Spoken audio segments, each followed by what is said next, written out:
This is the Ministry of Truth. I'm Gordon Comstock, and we're going to get into Volume 2 of The History of the Great American Fortunes by Gustavus Myers, a book that was written at the turn of the century, rather hard to get now. And Gustavus Myers was a muck-raking journalist. I find it suspicious that of all of the muck-raking journalists, this guy's work is harder to find than most of the others. That makes me suspect that maybe there's some truth in this work about the history of the great American fortunes. Maybe the holders of those American fortunes don't want us to know a few things in this book. Let's find out. This is Volume 2, again, Chapter 1. The Origin of Huge City Estates. In point of succession and importance, the next great fortunes came from ownership of land in the cities. They far preceded fortunes from established industries or from the control of modern methods of transportation. Long before Vanderbilt and other of his contemporaries had plucked immense fortunes from steamboat, railroad, and street railway enterprises, the Astor, Golay, and Longworth fortunes were counted in the millions. In the 70 years from 1800, the landowners were the conspicuous fortune possessors. And although fortunes of millions were extracted from various other lines of business, the land fortunes were preeminent. At the dawn of the 19th century, and until 1850, survivals of the old patroon estates were to be met with. But these gradually disintegrated. Everywhere in the north, the tendency was toward the partition of the land into small farms, while in the south the condition was the reverse. The main fact which stood out was that the rich men of the country were no longer those who owned vast tracts of rural land. That powerful kind of landowner had well nigh vanished. The manorial lords pass away. For more than 2 centuries, the manorial lords had been conspicuous functionaries, shorn of much power by the alterations of the Revolution. They still retained a part of their state and estate, but changing laws and economic conditions drove them down and down in the scale until the very names of many of them were gradually lost sight of. As they descended in the swirl, other classes of rich men jutted into strong view. Chief among these nascent classes were the landowners of the cities, at first grubbling tradesmen and land speculators, and finally rising to the crowning position of multimillionaires. Originally, as we have seen, the manorial magnate himself made the laws and decreed justice. But in 2 centuries, great changes had taken place. He now had to fight for his very existence. Thus, to give one example, the manorial men in New York were confronted in 1839 by a portentous movement. Their tenants were in a state of unrest. On the Van Rensselaer, the Livingston, and other of the feudal estates, they rose in revolt. They objected to the continuing system which gave the lords of these manors much the same rights over them as a lord in England exercised over his tenants. Under the leases that the manorial lords compelled their tenants to sign, there were oppressive anachronisms. If he desired to entertain a stranger in his house for 24 hours, the tenant was required to get permission in writing. He was forced to obligate himself not to trade in any commodities except the produce of the manor. He could not get his flour ground anywhere else than at the mill of the manor, without violating his lease and facing ejectment. Nor could he buy anything at any place except at the store of the manorial magnate. These were the rights reserved to the manorial lords after the Revolution, because theirs were the rights of private property. And as has often been set forth, property absolutely dominated the laws and greatly nullified the spirit of a movement made successful by the blood and lives of the masses in the Revolutionary Army. Tardily, subsequent legislatures had abolished all feudal tenures, but these laws were neither effective nor were they enforced by the authorities who reflected and represented the interests of the proprietors of the manors. On their part, the manorial men believed that self-interest, pride, and adherence to ancient traditions called for the perpetuation of their arbitrary power of running their domains as they pleased. They refused to acknowledge that law had any right to interfere in the managing of what they considered their private affairs. Eager to avail themselves of the police power of the law in dispossessing any fractious or impecunious tenant, and in suppressing protest meetings, they, at the same time, denounced law as tyrannical when it sought to inject more modern and humane conditions in the managing of their estates. They stubbornly insisted upon a tenantry, and as obstinately contested any forfeiture of what they deemed their property rights.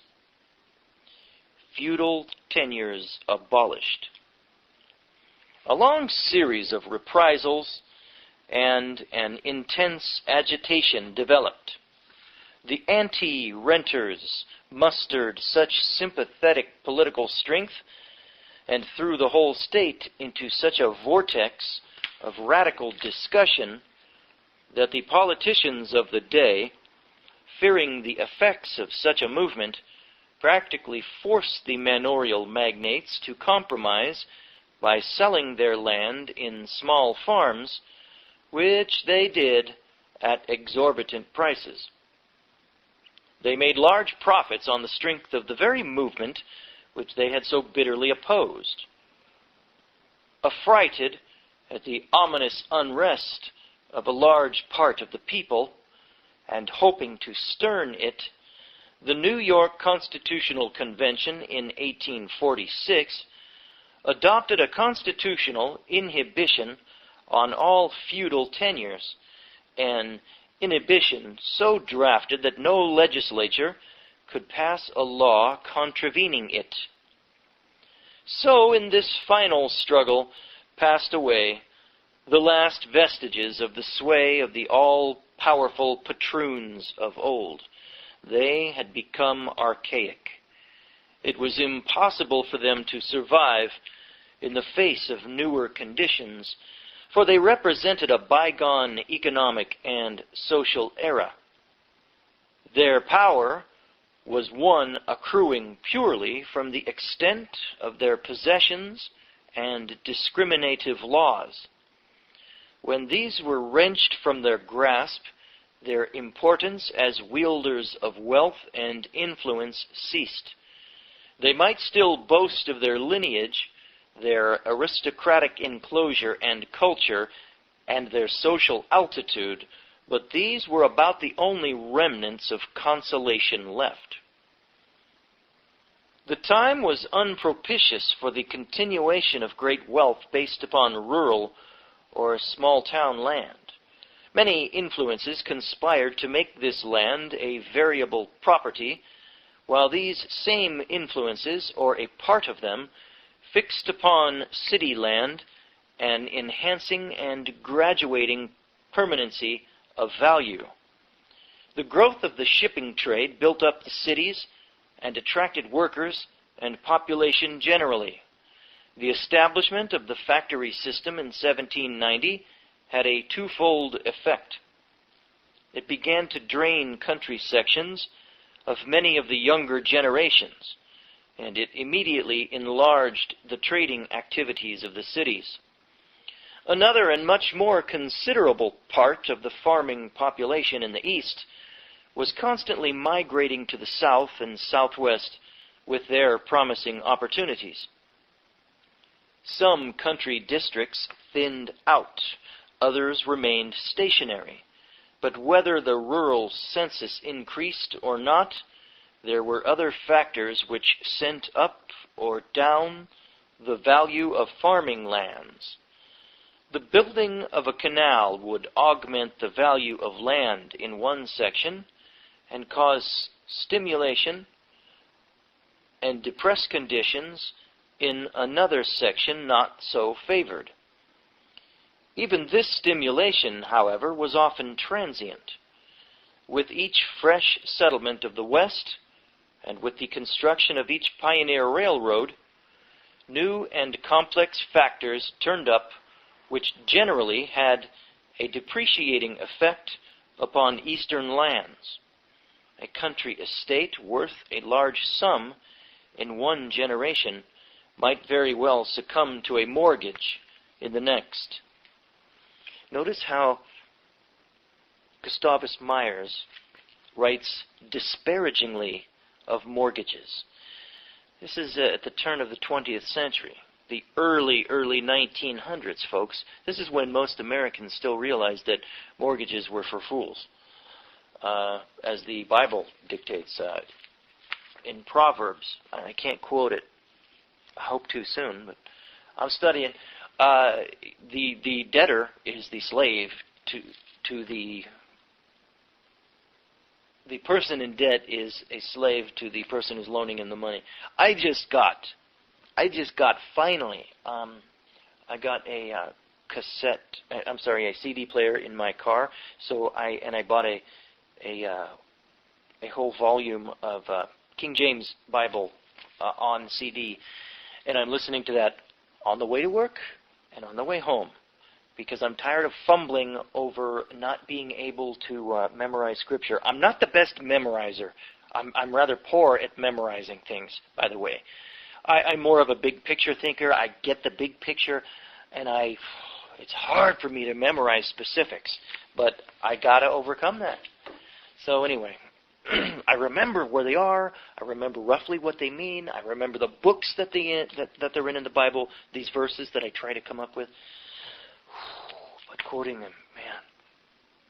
How'd you like to be a Jack Van Impe and be able to memorize pretty much the whole Bible and be able to quote verse after verse and pull this verse out exactly word for word, verbatim, and yet have the meaning, the message of the Bible completely warped in your theology? To be able to have that kind of memorization power and to be that wrong, to be that stupid and twisted in your theology. I think I'd rather be like myself and understand the big picture and be a poor memorizer. Anyway, getting back to the book. The new aristocracy. But fortunes based upon land in the cities were endued with a mathematical certainty and a perpetuity. City real estate was not subject to the extreme fluctuating processes which so disordered the value of rural land. All of the tendencies and currents of the times favored the building up of an aristocracy based upon ownership of city property. Compared to their present colossal proportions, the cities were then mere villages. There was a nucleus of perhaps a mile or two of houses, beyond which were fields and orchards, meadows and wastes. These could be bought for an insignificant sum. With the progressing growth of commerce and population, with immigration continually going on, every year witnessing a keener pressure for occupation of the land, the value of this latter was certain to increase. There was no chance of its being otherwise. Up to 1825, it was a mooted question whether the richest landowners would arise in New York, Philadelphia, Boston, or Baltimore. For many years, Philadelphia had been far in the lead in extent of commerce. But the opening of the Erie Canal at once settled this question. At a bound, New York attained the rank of the foremost commercial city in the United States, completely outstripping its competitors. While the trade of these fell off precipitately, the population and trade of New York City nearly doubled in a single decade. The value of land began to increase stupendously. The swamps, rocky wastes, and flats, and the land underwater of a few years before became prolific sources of fortunes. Land which had been worth a paltry sum 10 or 20 years before sprang to a considerable value and, in course of time, with the same causes in a more intense ratio of operation, was vested with a value of hundreds of millions of dollars.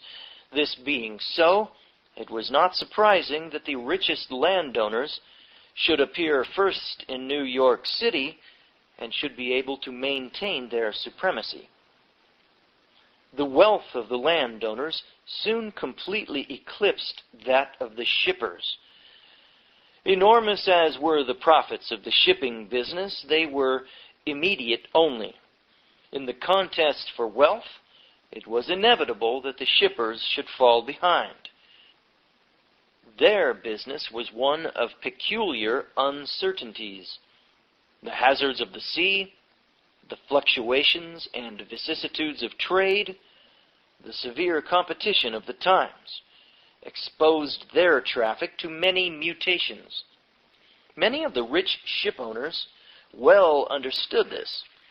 The surplus wealth derived from commerce on the seas they invested in land, banks, factories, turnpikes, insurance companies, railroads, and in some instances, lotteries. Those shipping millionaires who clung exclusively to the sea fell in the scale of the rich class, especially as the time came when foreign shipping largely supplanted the trade hitherto carried in American cutters. Other shippers, who applied their surplus capital to investments in other forms of trade and ownership, advanced rapidly in wealth. City land, the supreme factor. Between land ownership and other forms, however, there was a great difference. Trade was then extremely individualistic. The artificial controlling power, called the corporation, was in its earliest infantile condition. The heirs of the owner of 60 line of sail might not possess the same astuteness, the same knowledge, adroitness, and cunning, or, let us say, the same unscrupulousness, the same severe application as the founder. Consequently, the business would decay or fall into the hands of others shrewder or more fortunate. As to the factories, the condition was somewhat the same. And after the organization of labor unions, the possibility of strikes was an ever-present danger to the constant flow of profits. Banks were by no means fixed, unchangeable establishments. Like other media of profit-making, the extent of their power and profits depended upon prevailing conditions and very largely upon the favoritism or policy of government. At any time, the party controlling government functions might change, and a radically different policy in banking, tariff, or other laws be put in force. These changing laws did not, it is true, virtually benefit the masses. of the people, for one set or other of the propertied interests almost invariably benefited. The laws enacted were usually in response to a demand made by contending propertied interests. The trade and political struggles carried on by the commercial interests were a series of incessant wars in which every individual owner, firm, or combination was fiercely resisting competitors or striving for their overthrow. The invulnerable landowner. But the landowner occupied a superior position which neither political conditions nor the flux of changing circumstances could materially assail. He was ardently individualistic, also in that he demanded, and was accorded, the unimpaired right to get land in any way that he legally could, hold a monopoly of as much of it as he pleased, and dispose of it as he willed. In the very act of asserting this individualism, he called upon society, through its machinery of government, for the enactment of particular laws to guarantee him the sole possession of his land and uphold his claims and rights by force if necessary. These were all the basic laws that he needed, and these laws did not change. From generation to generation, they remained fixed, immovable. The interests of all landowners were identical. Those of the traders were varying and conflicting. For long periods, the landowner could expect the continuance of existing fundamental laws regarding the ownership of land, while the shipper, the factory owner, the banker, did not know what different set of laws might be enacted at any time. Furthermore, the landowner had an efficient and never-failing auxiliary. He yoked society as a partner, but it was a partnership in which the revenue went exclusively to the landowner. The principal factor he depended upon was the work of collective humans in adding greater and greater values to his land. Broadly speaking, his share consisted in merely looking on. He had nothing to do except hold on to his land. His sons, grandsons, his descendants, down to his remotest posterity, need do even less.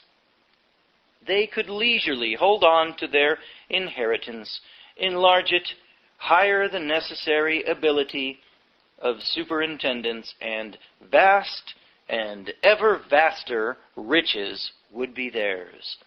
Society worked feverishly for the landowner. Every street laid and graded by the city, every park plotted, and every other public improvement, every child born, and every influx of immigrants, every factory, warehouse, and dwelling that went up, all of these and more agencies contributed toward the abnormal swelling of his fortune. A prolific breeder of wealth. Under such a system, land was the one great, auspicious, facile, and durable means of rolling up and overshadowing fortune. Its exclusive possession struck at the very root of human necessity. At a pinch, people can do without trade or money, but land they must have, even if only to lie down on and starve. The impoverished, jobless worker, with disaster facing him, must first perforce give up his precious few coins to the landlord and take chances on food and the remainder.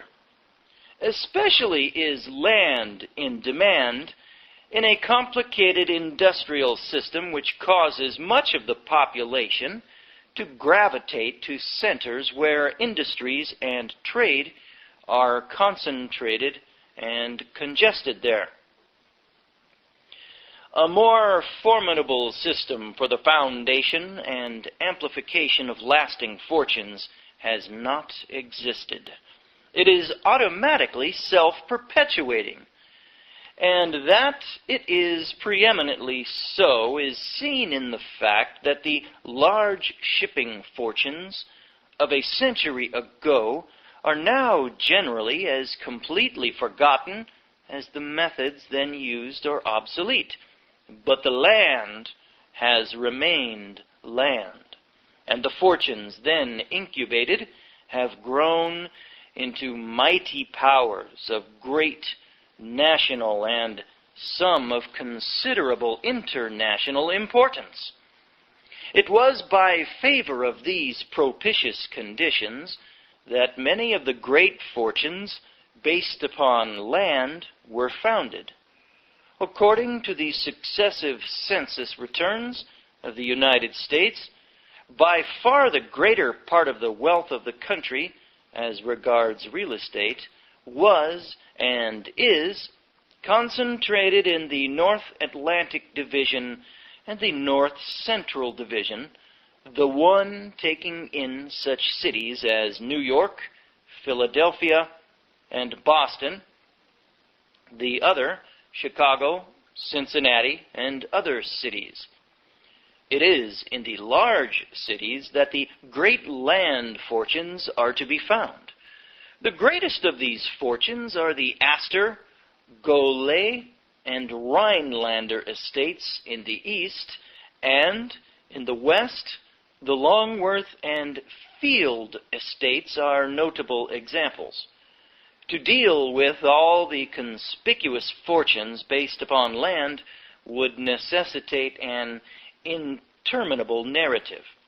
Suffice it for the purposes of this work to take up a few of the superlatively great fortunes as representatives of those based upon land. Vast fortunes from land.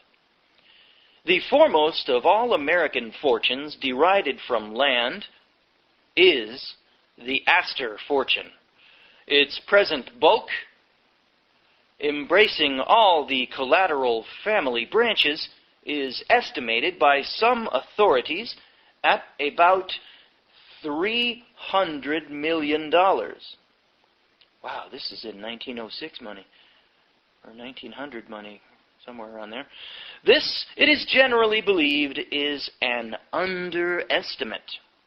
As long ago as 1889, when the population of New York was much less than now, Thomas G. Shearman, a keen student of land conditions, placed the collective wealth of the Astors at $250 million.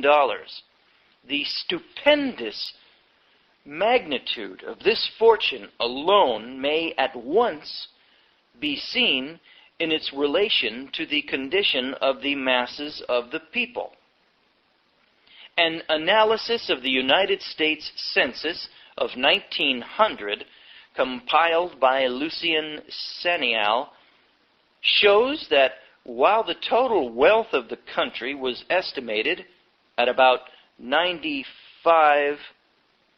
billion, the proletarian class, composed chiefly of wage workers and a small proportion of those in professional classes, and numbering 20,393,137 persons, owned only about $4 billion.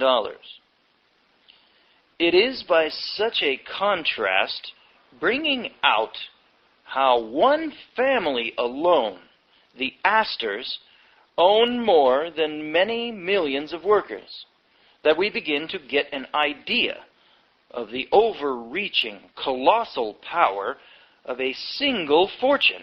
This is why Our Lord God mandated Jubilee years every 50 years. This is exactly why. The Goulet fortune is likewise vast.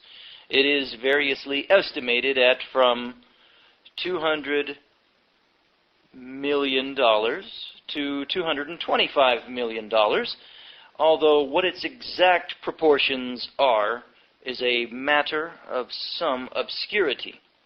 In the case of these great fortunes, it is well nigh impossible to get an accurate idea of just how much they reach. All of them are based primarily upon ownership of land, but they also include many other forms, such as shares in banks, coal, and other mines, railroads, city transportation systems, gas plants, industrial corporations. Even the most indefatigable tax assessors find it such a fruitless and elusive task in attempting to discover what personal property is held by these multimillionaires that the assessment is usually a conjectural or haphazard performance. That's why they set up the dummy corporations. That's exactly why. The extent of their land holdings is known. These cannot be hid in a safe deposit vault. But their other varieties of property are carefully concealed from public and official knowledge. Since this is so, it is entirely probable that the fortunes of these families are considerably greater than is commonly estimated. The case of Marshall Field, a Chicago Croesus, who left a fortune valued at about $100 million, is a strong illustration. This man owned $30 million worth of real estate in Chicago alone. There was no telling, however, what his whole estate amounted to, for he refused year after year to pay taxes on more than a valuation of $2,500,000 of personal property. Yet after his death in 1906, an inventory of his estate filed in January 1907 disclosed a clear taxable personal property of $49,977,270. He was far richer than he would have had it appear. Let us investigate the careers of some of these powerful landed men, the founders of great fortunes, and inquire into their methods and into the conditions under which they succeeded in heaping up their immense accumulations. Chapter 2 of Gustavus Myers's The History of the Great American Fortunes. This is Volume 2. Chapter 2, Volume 2. The inception of the Astor fortune. The founder of the Astor fortune was John Jacob Astor, a butcher's son. He was born in Waldorf, Germany, on July 17, 1763. At the age of 18, according to traditional accounts, he went to London, where a brother, George Peter, was in the business of selling musical instruments. 2 years later, with, quote, 1 good suit of Sunday clothes, 7 flutes, and 5 pounds sterling money, unquote, he emigrated to America. Landing in Baltimore, he proceeded to New York City. Here he became an apprentice to George Dieterich, a baker at number 351 Pearl Street, for whom he peddled cakes, as was the custom. Walter Barrett insists that this was Astor's first occupation in New York. Later, Astor went into business for himself. Quote, for a long time, unquote, says Barrett, quote, he peddled fur skins and brought them where he could, and bartered cheap jewelry, etc., from the pack he carried on his back, unquote. Another story is that he got a job beating furs for $2 a week and board in the store of Robert Bowen, a New York merchant. That while in this place he showed great zest in quizzing the trappers who came in to sell furs, and that in this fashion he gained considerable knowledge of the fur animals. The story proceeds that as Bowen grew older, he entrusted to Astor the task of making long and fatiguing journeys to the Indian tribes in the Adirondacks and Canada, and bargaining with them for furs. Astor's early career. Astor got together enough money to start in the fur business for himself in 1786 in a small store on Water Street. It is not unreasonable to suppose that at this time he, in common with all the fur dealers of the time, participated in the current methods of defrauding the Indians. It is certain that he contrived to get their most valuable furs for a jug of rum or for a few toys or notions. Returning from these strokes of trade, he would ship large quantities of the furs to London, where they were sold at great profit. His marriage to Sarah Todd, a cousin of Henry Brevoort, brought him a good wife who had the shining quality of being economical and an accession of some means and considerable family connections. Remarkably close-fisted, he weighed over every penny. Don't you love these super-rich misers? They're always misers, these super-rich. Why? Because money's their god. As fast as his means increased, he used them in extending his business. By 1794, he was somewhat of an expansive merchant. Scores of trappers and agents ravaged the wilderness at his command. Periodically, he shipped large quantities of furs to Europe. His modest, even niggardly, ways of living in rooms over his store were not calculated to create the impression that he was a rich man. It was his invariable practice habitually to deceive others as to his possessions and plans. But when in 1800 he removed to number 223 Broadway, at the corner of Vesey Street, then a fashionable neighborhood, he was rated, perforce, as a man of no inconsiderable means.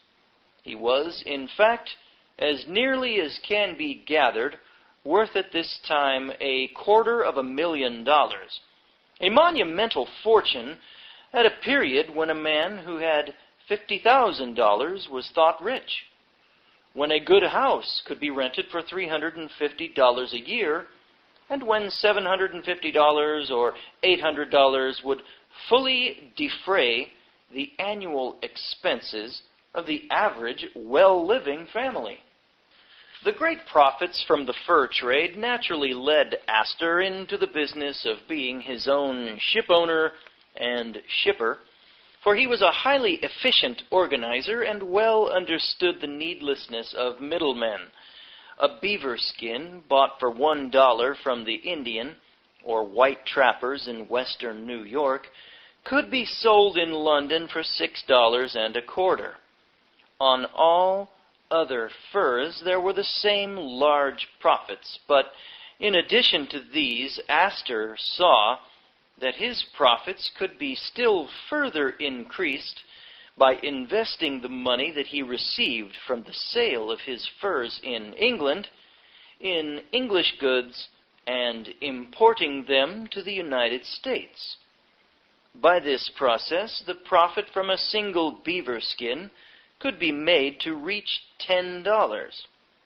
At that time, the United States depended upon British manufacturers for many articles, especially certain grades of woolen goods and cutlery. These were sold at exorbitant profit to the American people. This trade Astor carried on in his own ships. His methods in business. It is of the greatest importance to ascertain Astor's methods in his fur trade, for it was fundamentally from this trade that he reaped the enormous sums that enabled him to become a large landowner. What these methods were in his earlier years is obscure. Nothing definite is embodied in any documentary evidence. Not so, however, regarding the methods of the greatest and most successful of his fur-gathering enterprises, the American Fur Company. The, quote, popular writer, unquote, referred to before, says that the circumstances of Astor's fur and shipping activities are well known. On the contrary, they are distinctly not well known, nor have they ever been set forth. None of Astor's biographers have brought them out, if indeed they knew of them. And yet these facts are of the most absolute significance in that they reveal the whole foundation of the colossal fortune of the Astor family. The pursuit and slaughter of fur animals were carried on with such indefatigable vigor in the East that in time that territory became virtually exhausted. It became imperative to push out into the fairly virgin regions of the Mississippi and Missouri rivers and of the Rocky Mountains. The Northwest Company, a corporation running under British auspices, was then scouring the wilds west and northwest of the Great Lakes. Its yearly shipments of furs were enormous. Astor realized the inconceivably vaster profits which would be his in extending his scope to the domains of the far west, so prolific in opportunities for furs. In 1808, he incorporated the American Fur Company. Although this was a corporation, he was, in fact, the company all by himself. He personally supplied its initial capital of $500,000 and dictated every phase of its policy. His first ambitious design was to found the settlement of Astoria in Oregon, but the War of 1812 frustrated plans well underway, and the expedition that he sent out there had to depart. Had this plan succeeded, Astor would have been, as he rightly boasted, the richest man in the world, and the present wealth of his descendants, instead of being $450 million, would be manifold more. Monopoly based on force. Thwarted in his project to get a monopoly of the incalculable riches of furs in the extreme northwest, he concentrated his efforts on that vast region extending along the Missouri River, far north to the Great Lakes, west to the Rocky Mountains, and into the southwest. It was a region abounding in immense numbers of fur animals and, at that time, was inhabited by the Indian tribes, with here and there a settlement of whites. By means of government favoritism and the unconcealed exercise of both fraud and force, he obtained a complete monopoly, as complete and arbitrary as ever feudal baron held over seigneurial estates.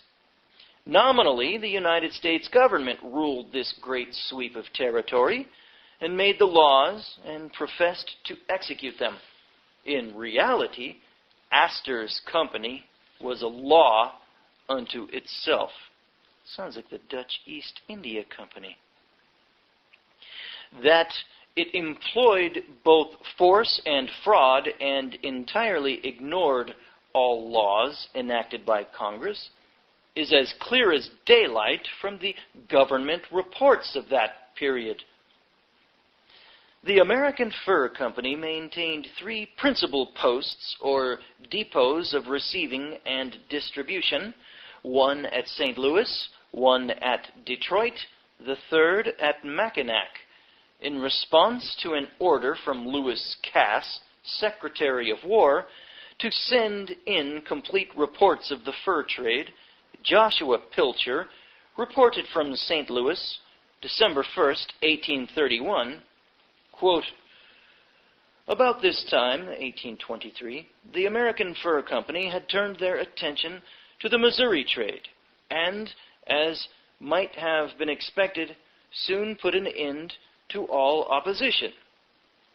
Backed as it was by any amount of capital, and with skillful agents to conduct its affairs at every point, it succeeded by the year 1827 in monopolizing the trade of the Indians on the Missouri, and I have but little doubt will continue to do so for years to come, as it would be rather a hazardous business for small adventurers to rise in opposition to it," unquote. In that wild country where the government at best had an insufficient force of troops, and where the agents of the company went heavily armed, it was distinctly recognized and accepted as a fact that no possible competitor's men or individual trader dare intrude. Sounds like the Rockefeller clan later on, their methods. To do it was to invite the severest reprisals, not stopping short of outright murder. The American Fur Company overawed and dominated everything.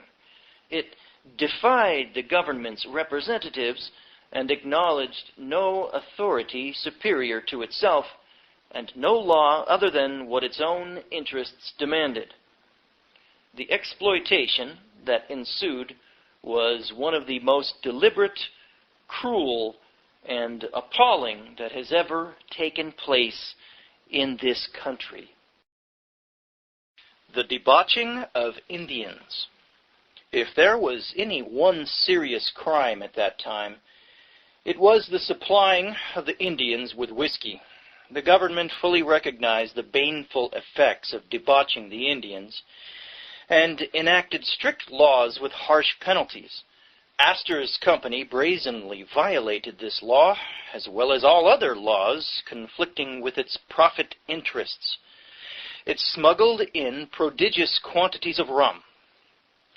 The trader's ancient trick of getting the Indians drunk and then swindling them of their furs and land was carried on by Astor on an unprecedented scale. To say that Astor knew nothing of what his agents were doing is a palliation not worthy of consideration. He was a man who knew and attended to even the pettiest details of his varied business. Moreover, the liquor was dispatched by his orders direct by ship to New Orleans, and from thence up the Mississippi to St. Louis and to other frontier points. The horrible effects of this traffic and the consequent spoliation were set forth by a number of government officers. Colonel J. Snelling, commanding the garrison at Detroit, sent an indignant protest to James Barber, Secretary of War, under date of August 23, 1825. Quote, "He who has the most whiskey generally carries off the most furs," unquote, wrote Colonel Snelling. And he then continued, quote, "The neighborhood of the trading houses where whiskey is sold presents a disgusting scene of drunkenness, debauchery, and misery. It is the fruitful source of all our difficulties, and of nearly all the murders committed in the Indian country. For the accommodation of my family, I have taken a house 3 miles from town, and in passing to and from it, I have daily opportunities of seeing the road strewn with the bodies of men, women, and children, in the last stages of brutal intoxication. It is true there are laws in this territory to restrain the sale of whiskey, but they are not regarded, unquote. Colonel Snelling added that during that year there had been delivered by contract to an agent of the North American Fur Company at Mackinac, parenthesis, he meant the American Fur Company, which, as we have seen, had one of its principal headquarters at that post and maintained a monopoly there. The North American Fur Company at Mackinac, 3,300 gallons of whiskey and 2,500 gallons of high wines. This latter liquor was preferred by the agents, he pointed out, as it could be, quote, increased at pleasure, unquote. Colonel Snelling went on, quote, I will venture to add that an inquiry into the manner in which the Indian trade is conducted, especially by the North American Fur Company, is a matter of no small importance to the tranquility of the borders, unquote. Violation of laws. A similar report was made the next winter by Thomas L. McKinney, Superintendent of Indian Affairs, to the Secretary of War. In a communication dated February 14th, 1826, McKinney wrote that, quote, the forbidden and destructive article, whiskey, is considered so essential to a lucrative commerce as not only to still those feelings of repugnance, but lead the traders to brave the most imminent hazards and evade, by various methods, the threatened penalties of law, unquote. The superintendent proceeded to tell of the recent seizure by General Tipton, Indian agent at Fort Wayne, of an outfit in transit containing a considerable supply of whiskey, which was owned in large part, he says, by the American Fur Company. He then continued, quote, the trader with the whiskey, it must be admitted, is certain of getting the most furs. There are many honorable and high-minded citizens in this trade, but expediency overcomes their objections and reconciles them for the sake of the profits of the trade, unquote. In stating this fact, McKinney was unwittingly enunciating a profound truth, the force of which mankind is only now beginning to realize, that the pursuit of profit will transform natures inherently capable of much good into sordid, cruel beasts of prey, and accustom them to committing actions so despicable, so inhuman, that they would be terrified were it not that the world is under the sway of the profit system, and not merely excuses and condones, but justifies and throws a glamour about the unutterable degradations and crimes which the profit system calls forth. Living in a more advanced time, in an environment adjusted to bring out the best instead of the worst, Astor and his henchmen might have been men of supreme goodness and gentleness. As it was, they lived at a period when it was considered the highest, most astute, and successful form of trade to resort to any means, however base, to secure prophets. Let not too much ignominy be cast upon their memories. They were but creatures of their time, and their time was not that quote-unquote golden age, so foolishly pictured, but instead a wild, tempestuous, contending struggle in which every man was at the throat of his fellow man, and in a vortex which statesmen, college professors, editors, political economists, all praised and sanctified as, quote, progressive civilization, unquote. Like all other propertied interests, Astor's company regarded the law as a thing to be rigorously invoked against the poor, the helpless and defenseless, but as not to be considered when it stood in the way of the claims, designs, and pretensions of property. Superintendent McKinney reported that all laws in the Indian country were inoperative, so much dead matter. Andrew S. Hughes, reporting from St. Louis, October 31st, 1831, to Lewis Cass, Secretary of War, wrote, quote, "The traders that occupy the largest and most important space in the Indian country are the agents and engagees of the American Fur Trade Company. They entertain, as I know to be the fact, no sort of respect for our citizens, agents, officers, or the government, or its laws or general policy," unquote. After describing the, quote, baneful influence of these persons, unquote, Hughes went on, quote, "The capital employed in the Indian trade must be very large, especially that portion which is employed in the annual purchase of whiskey and alcohol into the Indian country for the purpose of trade with the Indians. It is not believed that the superintendent is ever applied to for a permit for the 100th gallon that is taken into the Indian country. The whiskey is sold to the Indians in the face of the government agents. Indians are made drunk and, of course, behave badly," unquote.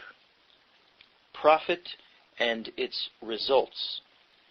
Not only, however, were the Indians made drunk with the express purpose of befuddling and swindling them, but in the very commission of this act, an enormous profit was made on the sale of the whiskey.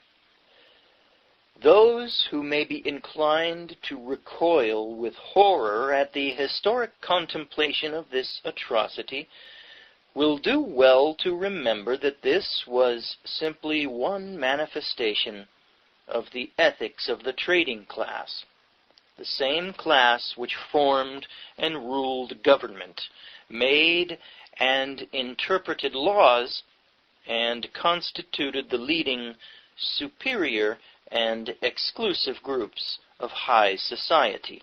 Hughes continued, quote, "I am informed that there is but little doubt but a clear gain of more than $50,000 has been made this year on the sale of whiskey to the Indians on the Missouri River. The prices are from $25 to $50 a gallon. Major Morgan, United States sutler at Cantonment, Leavenworth, says that thousands of gallons of alcohol has passed that post during the present year, destined for the Indian country," unquote. These official reports were supplemented by another on the same subject from William Gordon to General William Clark, at that time Superintendent of Indian Affairs. In his report, Gordon, writing from St. Louis, pointed out that, quote, "Whiskey, though not an authorized article, has been a principal and I believe a very lucrative one for the last several years," unquote.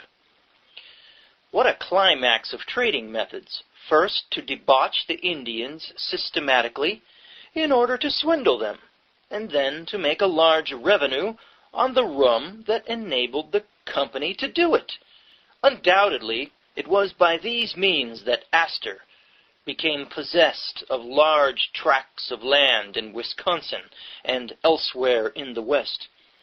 But the methods thus far enumerated were but the precursors of others. When the Indians were made maudlin drunk and bargained with for their furs, were they paid in money? By no means. The American Fur Company had another trick in reserve. Astor employed the cunning expedient of exchanging merchandise for furs.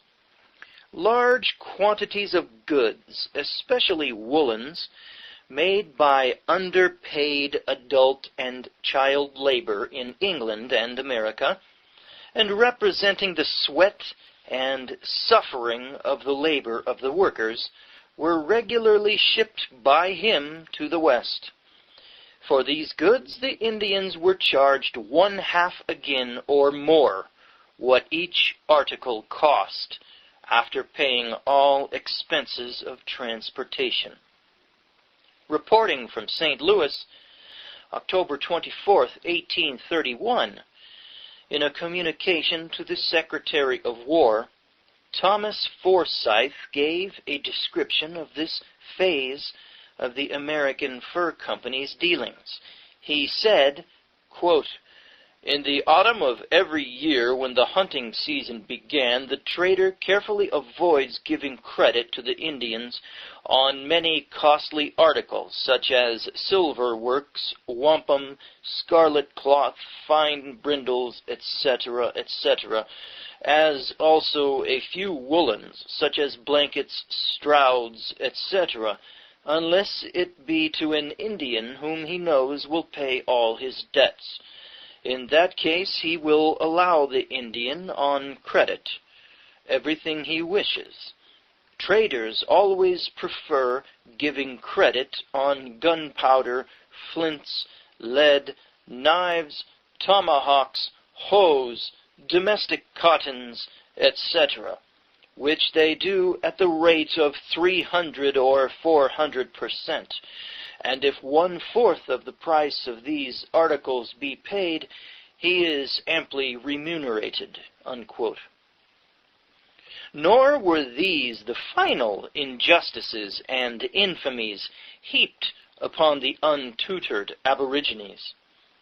It was not enough that they should be pillaged of their possessions, that the rights guaranteed them by the solemn treaties of government should be blown aside like so much waste paper by the armed force of the American Fur Company, that whole tribes should be demoralized with rum and then defrauded, that shoddy merchandise, for which generally no market could be found elsewhere, should be imposed upon them at such incredibly high prices that they were bound to be beggared.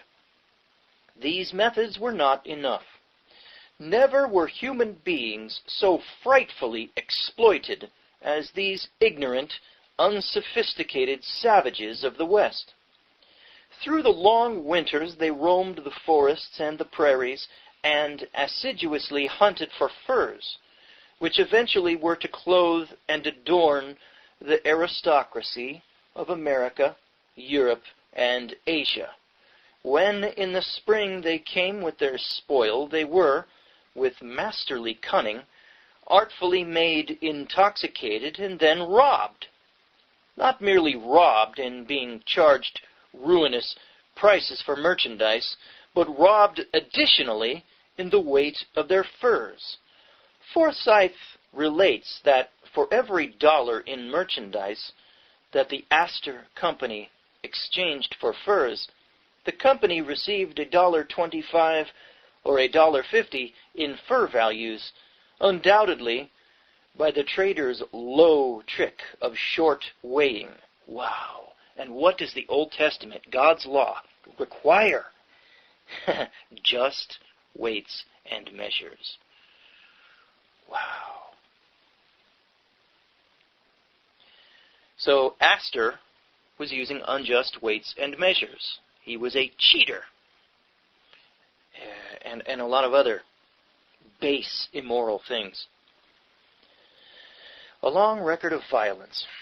In law, the Indian was supposed to have certain rights, but Astor's company not only ignored, but flouted them.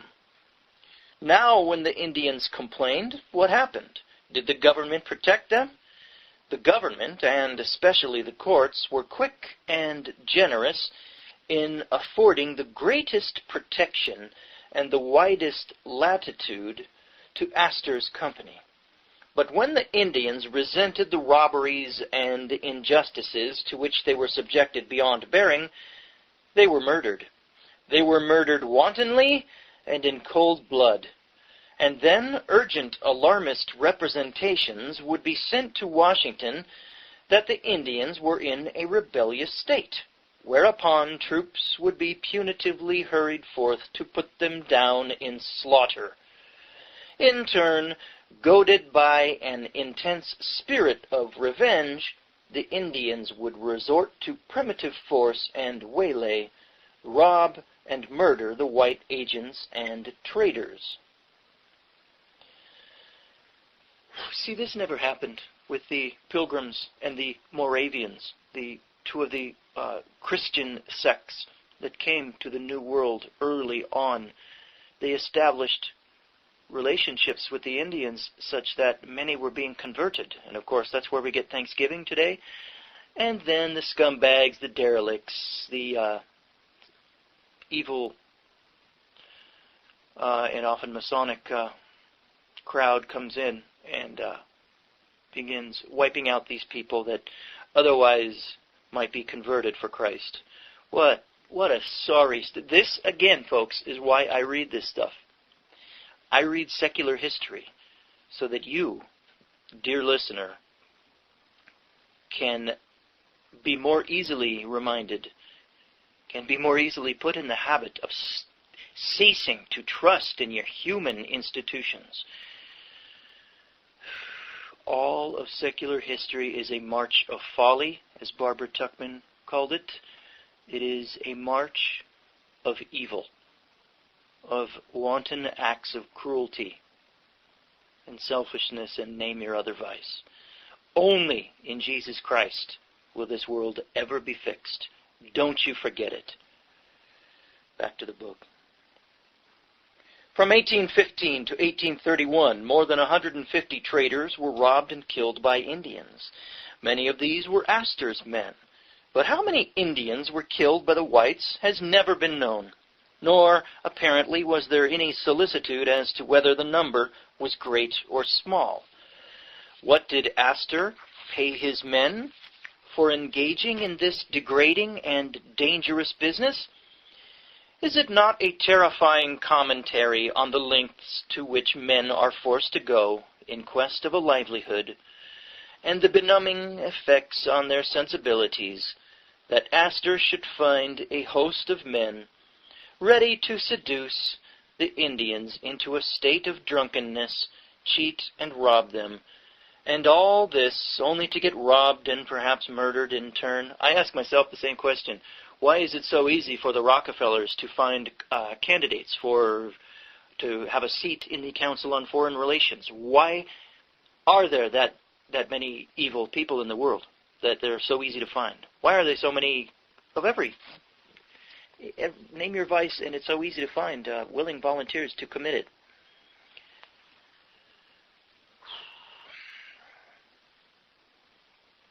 For 10 or 11 months in the year, Astor's subaltern men toiled arduously through forest and plain, risking sickness, the dangers of the wilderness, and sudden death. They did not rob because it benefited them. It was what they were paid to do, and it was likewise expected of them that they should look upon the imminent chances of death as part of their contract. For all this, what was their pay? It was the trifling sum of $130 for the 10 or 11 months. But this was not paid in money.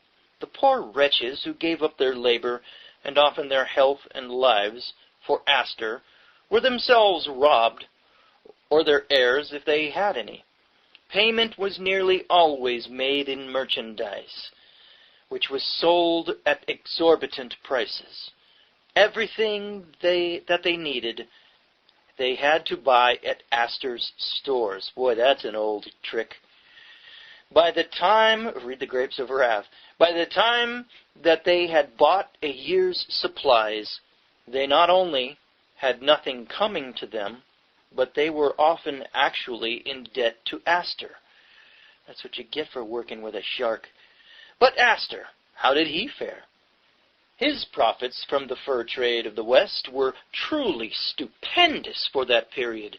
He himself might plead to the government that the company was in a decaying state of poverty. These pleas deceived nobody. It was characteristic of his habitual deceit that he should petition the government for a duty on foreign furs on the ground that the company was being competed with in the American markets by the British fur companies.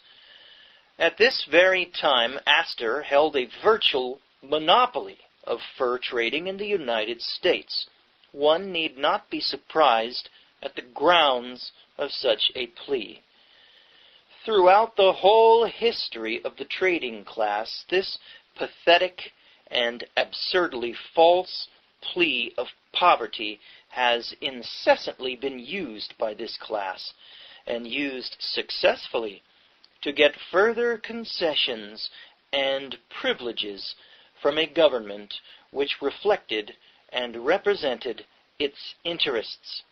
That's why the Rockefellers and the Carnegies set up their foundations. That's exactly why. Curiously enough, however, if a mendicant used the same plea in begging a mite of alms on the streets, the law has invariably regarded him as a vagrant to be committed to the workhouse. Astor's enormous profits. At about the identical time that John Jacob Astor was persistently complaining that the company was making no money, his own son and partner, William B. Astor, was writing from New York on November 25, 1831, to the Secretary of War that the company had a capital of about $1 million, and that, quote, "You may, however, estimate our annual returns at $500,000, unquote.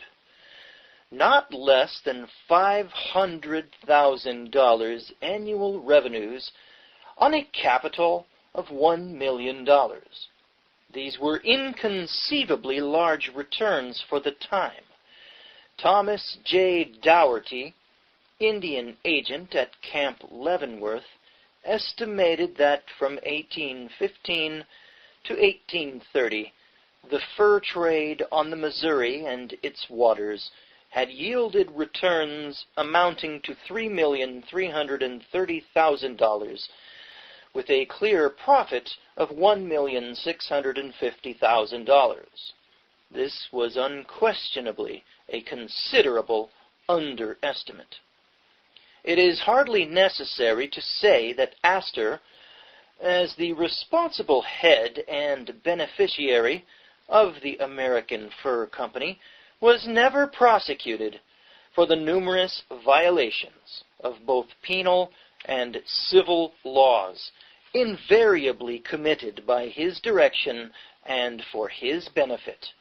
With the millions that rolled in, he was not only able to command the services of the foremost lawyers in warding off the penalties of law, but to have as his paid retainers some of the most noted and powerful politicians of the day. Senator Benton of Missouri, a leading light in the Democratic Party, was not only his legal representative in the West, and fought his cases for him, but as a United States Senator introduced in Congress measures which Astor practically drafted, and the purport of which was to benefit Astor and Astor alone.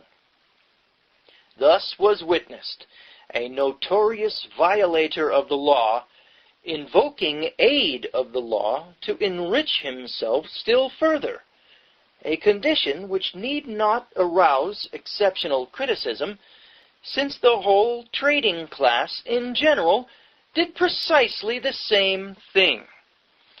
Okay, those were chapters 1 and 2 from Volume 2 of Gustavus Myers's The History of the Great American Fortunes. Makes you want to say the history of the great American scumbags.